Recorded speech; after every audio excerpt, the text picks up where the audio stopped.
ঈদের দিন রেগুলার সেমাই রান্না তো প্রায় প্রত্যেকটা বাড়িতেই হয়, তবে ইউনিক কিছু যদি আপনি বানাতে চান এটা রাখতে পারেন ঈদের মেনুতে। চাইলে টাইমলাইনে শেয়ার করে রাখেন অথবা সেভ করে রাখেন, পরবর্তীতে ঈদের দিন দেখে দেখে ঝালাই করে করে বানিয়ে নিতে পারবেন।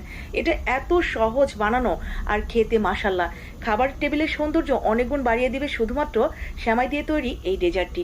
এটা দেখতেও যেমন চমৎকার, মাশাল্লাহ খেতেও অনেক মজার।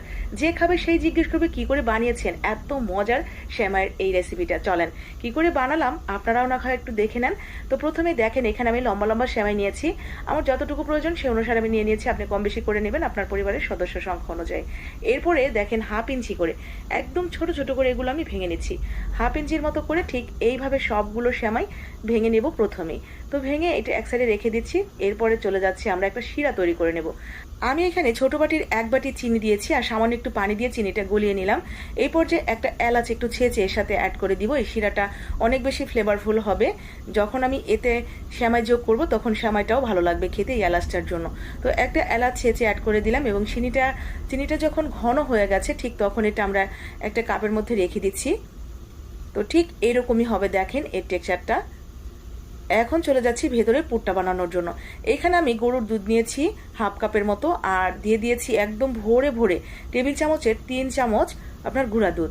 দুধটা যখন অনেক বেশি ঘন হয়ে গেছে তখন আগে থেকে কেটে রাখা কিছু দিয়ে দিলাম এখানে আমি খেজুর আর কিছু কাঠবাদাম। তো সবকিছু মিশিয়ে নিলে এরপর আরো কিছুক্ষণ একটু রান্না করে ঠিক এরকম শক্ত শক্ত করে নিয়েছি দেখেন। এটা যখন পুরোপুরি ঠান্ডা হয়ে যাবে আরো কিছুটা শক্ত হয়ে যাবে, এক সাইডে নামিয়ে রেখে দিলাম। এখানে আমি 2 চা চামচ নিয়েছি ঘি। ঘির মধ্যে সেই হাফ ইঞ্চি করে ভেঙে রাখা সেমাইগুলো আমরা অল্প আছে ভেজে নেব। একটু ভাজার সময় একদম চুলার আঁচ লো করে দিবেন, নয়তো পুড়ে যাবে কিন্তু, কারণ সেমাই অতিরিক্ত হালকা, অল্প একটু তাপ পেলেই পুরে কালো হয়ে যায়। তো কালো হয়ে গেলে কিন্তু মন খারাপ হয়ে যাবে তখন, যে ডেজার্টটা আপনার সুন্দর হলো না দেখতে। তো অবশ্যই একদম অল্প আছে রেখে ভেজে নেবেন মচমচে করে। এরপরে দিয়ে দিবেন ওই যে প্রথমে শিরাটা বানিয়ে রাখলাম, তো সেই শিরাটা দিয়ে দিলাম। শিরাটা দিয়ে এই পর্যায়ে চুলার আঁচ কিন্তু একদম লো। তো শিরাটা দিয়ে আমরা মিশিয়ে নেব। তো মেশানো হয়ে গেলে এটা আমরা নামিয়ে নিচ্ছি। একদম শক্ত বানাবো না, ঠিক আছে?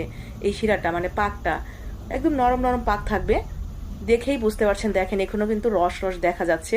তো এরকম রসালো রসালো থাকতে এটা আমরা নামিয়ে নেব। এরপরে আমি নিচে দেখেন একটা পলি ব্যাগ দিয়ে দিয়েছি, তার উপরে সেমাইটা বিছিয়ে মাঝখানে ওই যে পুরটা বানিয়ে রাখলাম সেই পুরটা লম্বাটে করে দিয়ে দিয়েছি। ব্যাস, এটা সাথে সাথে কেটে নিতে হবে। সাথে সাথে না কাটলে কিন্তু এটা পরবর্তীতে শক্ত হয়ে যাবে, পরে আর কাটতে পারবেন না।